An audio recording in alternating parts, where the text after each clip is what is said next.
The night the story begins, the rain felt heavier than usual, almost angry, almost personal. In the small, quiet town of Greyridge, most people were already locked inside their warm homes, pretending life was simpler than it really was. But Evelyn Hayes didn't have that luxury. Widowed at 46, she carried her grief like a second skin, thin and fragile, ready to tear at the slightest touch. Her husband, Officer Daniel Hayes, had been gone for years. But the echo of his badge, his voice, his promises still lived inside her house like a ghost refusing to leave. That night, while walking back from the grocery store, she saw him for the first time. A young, coperly 20s, drenched, shivering, standing under the flickering neon of Miller's diner. His uniform clung to him like a burden he wasn't ready for.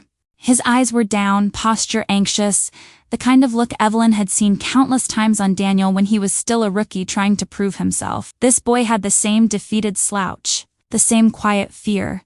Evelyn slowed her steps, watching him. He stepped inside the diner, apologized to the waitress, and whispered that he couldn't afford dinner until next week.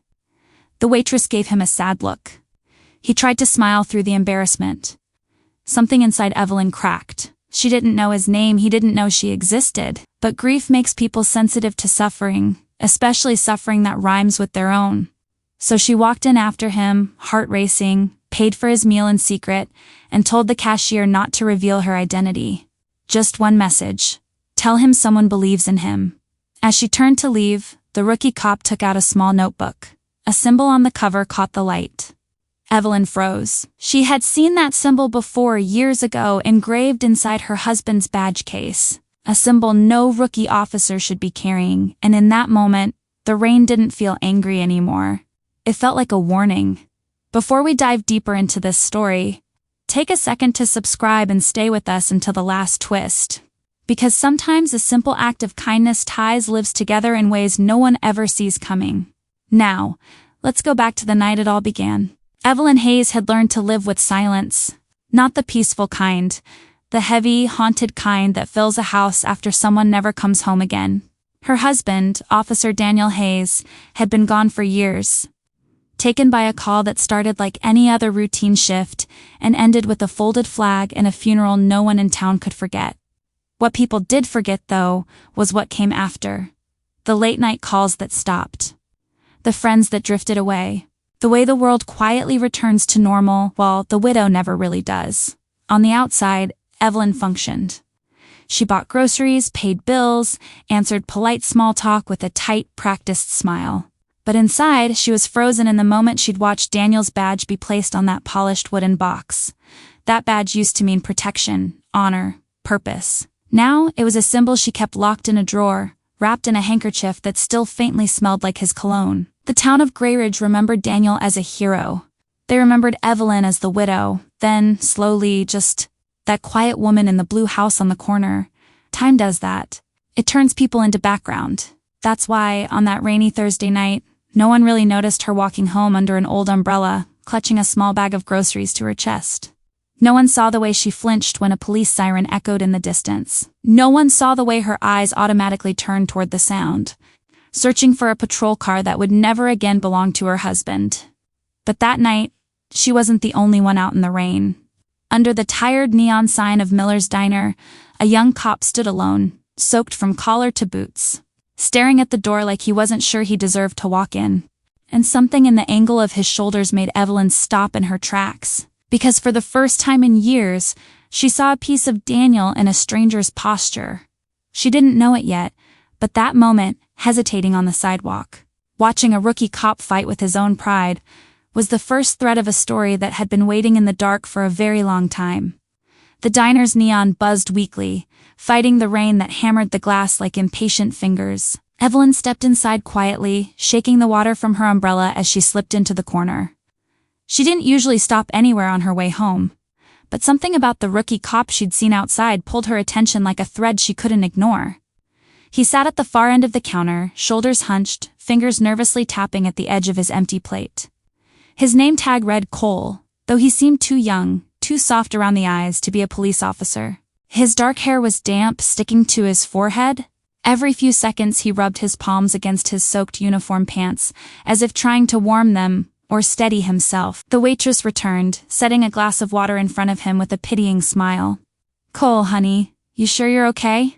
He nodded quickly. "Yes, ma'am. I'm just waiting on next week's pay. I'll be fine." Evelyn felt her chest tighten. He wasn't asking for help. He was apologizing for needing it.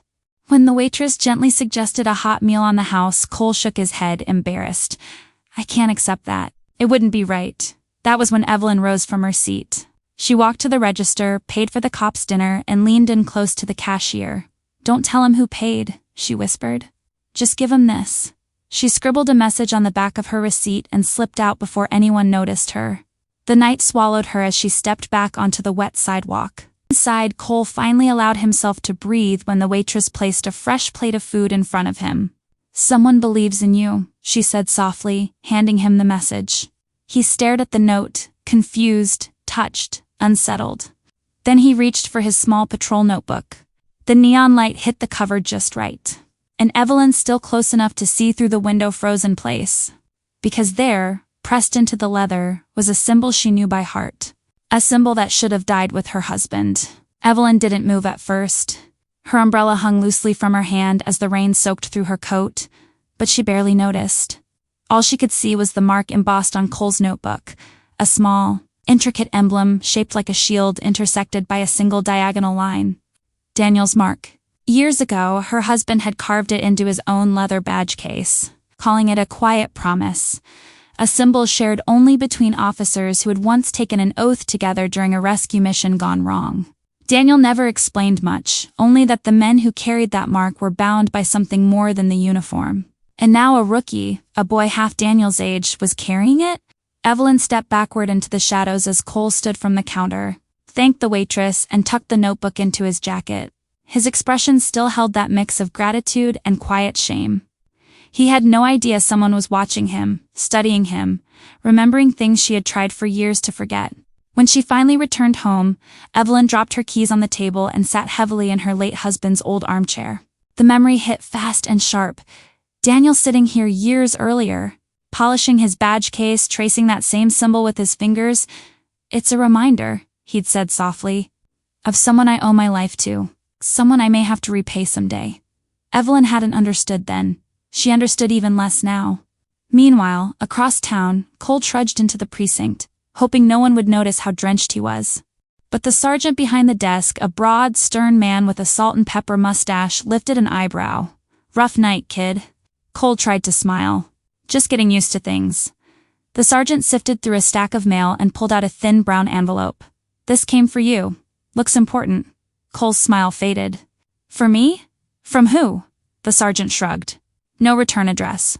Cole took the envelope, turning it over in his hands, fingers trembling slightly. Whatever was inside felt too light to be harmless. He slipped into the empty locker room, closed the door behind him, and stared at the envelope under the buzzing fluorescent light. After a long breath, he opened it, and his face drained of color completely. Inside the locker room, the rain outside felt distant, muted, like the world was holding its breath with him. Cole slid the contents of the envelope onto the bench. Just 2 items fell out, a single photograph, and a death certificate. He froze. The photo was old, sun-faded, edges worn from years of being handled. It showed 2 police officers in uniform, one smiling proudly, the other younger, quieter, standing half a step behind him. The older officer, Cole recognized from stories, from the few belongings he'd inherited, from the face his mother kept in a box under her bed, his father. But the man standing next to him, broad-shouldered, warm eyes.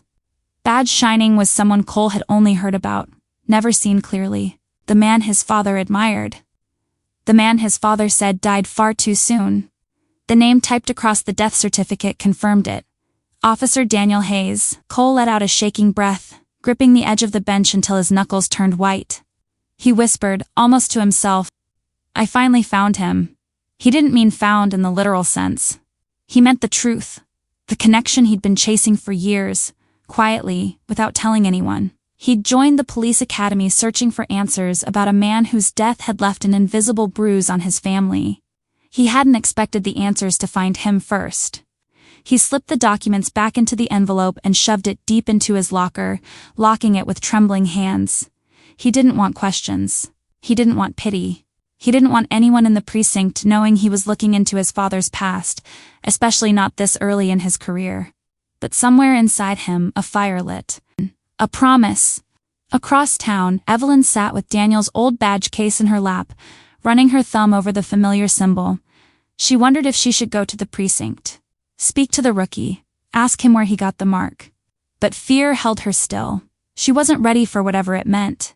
As Cole left the locker room, lost in his thoughts, he passed the retired officer who still volunteered at the precinct a few days a week. The old man had been watching him, studying him, even. "Kid," the old officer called out, "where'd you get that symbol?" "On your notebook."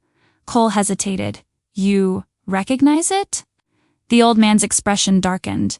"Recognize it? Son? That mark belonged to a man who died a hero. A man whose story isn't finished." Cole felt his heart hammer in his chest. "What do you mean?" he whispered. The old officer stepped closer, lowering his voice. "Daniel Hayes didn't die the way they told you." For a moment, Cole thought he'd misheard. The locker room, the hallway, the distant ringing phones, all of it faded under the weight of those words. "Daniel Hayes didn't die the way they told you." The rookie swallowed hard, his throat suddenly dry. "What do you mean?" he repeated, a little louder this time. The retired officer Mason studied him carefully, eyes narrowing as if measuring how much truth the kid could handle. Deep lines cut across his face, carved by years of patrols, losses, and secrets that never made it into official reports. "Come with me," Mason said quietly. He led Cole down a side hallway, past the evidence room and the old records office, into a small break room no one used anymore. The hum of an old refrigerator filled the silence. Mason closed the door behind them and leaned against the counter. "Daniel Hayes was one of the best men I ever served with," Mason began. "They say he died during a botched robbery. Random, senseless.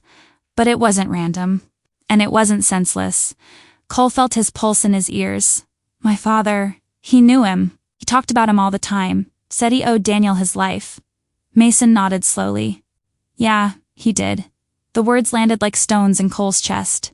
Mason continued, voice lower now. "Your father and Daniel were partners for a while. There was an operation that went sideways badly. You were just a baby then. There was pressure from above to make it all look clean, official, easier to swallow. Some details disappeared. Some people kept their mouths shut." Cole's hands curled into fists. "Why didn't anyone tell me?" he demanded, but his voice cracked, revealing more hurt than anger. Mason sighed. "Because sometimes the truth doesn't fit neatly in a report.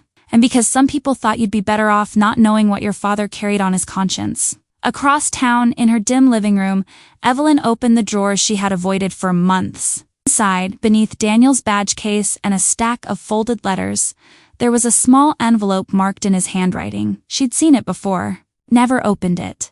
Tonight, she did. Inside was a faded photograph. Daniel sat in a hospital chair, still in partial uniform, cradling a newborn baby in his arms. His smile was tired but full of something deeper than pride relief, maybe. Promise. Next to him, a man's arm rested on his shoulder, only partially in frame, but Evelyn recognized the sleeve. A uniform. A familiar build. On the back of the photo, Daniel had written, "For the boy whose future I owe everything to." Evelyn's breath hitched. Her hands trembled. Back in the break room, Mason reached into his old leather folder and pulled out a photo of his own. "I kept this," he said quietly. "Didn't know if I should give it to you. Didn't know if you'd ever show up here, kid." He turned the photo around. Cole stared at it, his world narrowing to a single, grainy image. Daniel Hayes, in uniform, sitting in a hospital chair, cradling a newborn baby. The same baby Evelyn had just found in her own photo. And on the back of Mason's copy, in the same handwriting, was a name. Cole's. His knees nearly buckled. Why would he? Cole's voice collapsed. Mason watched him carefully. "Because, son, Daniel Hayes didn't just save your father's life." He paused, letting the silence stretch until it hurt. "He saved yours, and he left a promise behind." Cole looked down at the picture again, heart pounding. And for the first time, he wondered if the quiet help he'd been receiving recently, the anonymous kindness, the note saying someone believed in him, wasn't random at all. Cole left the break room in a daze, the photograph trembling in his hand as he walked down the dim hallway. Every step echoed with memories that weren't his stories he'd heard growing up. Fragments of conversations his mother cut short, the way she always went quiet whenever Daniel Hayes' name surfaced. Now, everything made sense in a way that hurt. Daniel wasn't just a name in an old story. He wasn't just his father's partner. He wasn't just a hero who died on duty. Daniel Hayes had held him, protected him, left behind words meant for him. Cole stepped outside into the night air, the rain finally easing into a cold mist. He leaned against his patrol car, heart pounding, and whispered to the photograph, "Why didn't anyone tell me?" No answer, just distant thunder and the hollow ache of lost time. Then something else clicked. The notebook, the symbol, the anonymous help. The note, "Someone believes in you." Someone had been watching over him. Someone connected to Daniel. He wasn't imagining it. Inside the precinct, Mason watched him through the glass doors, his expression softening. The old officer knew this moment. He'd lived his own versions of it years ago, but some truths had to be handled alone. Across town, Evelyn sat motionless in her armchair, Daniel's photo cradling the newborn still burning in her mind. She traced her husband's handwriting with her fingertips. The truth came together like a puzzle she never expected to touch again. The boy whose future I owe everything to. The boy Daniel once said he couldn't protect forever, but wished he could. The rookie, Cole. Evelyn pressed a shaky hand to her mouth as the realization fully settled. She hadn't helped a stranger. She had helped the boy Daniel died for. The last living link to her husband's final act. Outside, Cole climbed into his patrol car, gripping Daniel's picture. He felt something new, a pull, a direction, a responsibility he didn't understand but couldn't ignore. He needed answers. All of them. He started the engine, then hesitated. His phone buzzed. A text from Sergeant Miller. "Rookie, get over here. Someone's asking about Hayes. Says it's urgent." Cole froze. "Someone else? Who?" He drove to the precinct faster than he should have, heart hammering. When he walked in, Sergeant Miller pointed toward the front desk. "Over there. She's been waiting." Cole turned, and Evelyn Hayes slowly rose from her chair, her eyes fixed on the photograph in his trembling hand. For a long moment, neither of them moved. Evelyn stood by the precinct's front desk, hands clasped tightly in front of her, as if holding herself together. Cole stood frozen a few steps away, the photograph of Daniel Hayes trembling between his fingers. Rainwater dripped from his jacket onto the tiled floor. But he didn't feel the cold, not compared to the shock tightening every muscle in his body. "Ma'am, he began. But Evelyn stepped closer, her voice barely above a whisper. "You're Cole." He nodded, unsure if he should speak, salute, or collapse. "Yes, ma'am." Her eyes filled, not with fear, but with a kind of recognition that startled him. She reached out, hesitating, then gently touched the photograph in his hand. "You found it," she said softly. Cole swallowed. "I didn't know he ever held me. I didn't know he knew me." Evelyn let out a breath that trembled with years of silence breaking open. "He didn't just know you," she said. "My husband talked about you. Even when he didn't say your name, he said he'd made a promise." Cole's chest tightened. "A promise? To me? A promise to your father?" she whispered. "To protect the life he saved that night. To make sure his sacrifice meant something." Cole blinked hard, fighting the sting in his eyes. "No one ever told me the truth. Not like this." Evelyn nodded gently. "Sometimes the truth is too heavy for a child to carry. Sometimes. It's too heavy for a widow, too." Silence stretched between them, filled with grief that didn't belong to just one person anymore. Then Cole reached into his pocket. "I have something," he said quietly. He pulled out the weathered leather notebook, the symbol engraved on the cover catching the fluorescent light. But this time he reached deeper, inside the notebook's front sleeve, and removed a small object wrapped in cloth. He unfolded it carefully. Daniel Hayes' badge. Evelyn gasped, her hand flying to her mouth. "That was missing after the funeral. They said they couldn't find it." Cole lowered his head. "It was in the envelope I received tonight, along with his death certificate. And the photo. Someone wanted me to know the truth, and to bring this to you." He placed the badge in her hands. Evelyn's fingers curled around it slowly, reverently, as if she were touching her husband's hand again after all these years. Tears slipped down her cheeks, but she didn't hide them. "I kept trying to help you," she whispered. "The dinners, the notes, the little things. I didn't know why I felt drawn to you, but now I do. Cole's voice cracked. I think maybe your husband was watching over both of us. Evelyn looked up, her grief and gratitude merging into something gentler, something healing. Maybe he still is. Cole straightened, almost unconsciously, like a young man stepping into the shadow of a giant. I joined the force because I wanted to be worthy of someone I barely knew. Now I know who he really was, and what he meant to my family. Evelyn closed his fingers around the notebook, the symbol facing outward. Then let him guide you now, she said softly, as he guided your father. Cole nodded, a new steadiness settling into him, a purpose, a promise fulfilled and reborn. He stepped back, swallowing the emotion tightening his throat. Ma'am, I'll make him proud. Both of you. Evelyn managed a small, trembling smile. I know you will. As Cole walked out into the night, the rain began again, soft, steady, almost cleansing. He paused on the sidewalk, letting the drops hit his face, and looked down at Daniel's badge shining faintly in Evelyn's hands behind him. For the first time, he didn't feel alone. He felt guided. If this story moved you, tell me in the comments what part hit you the hardest. And if you want more stories like this, the kind that stay with you long after they end, make sure to subscribe and stay with us until the next twist.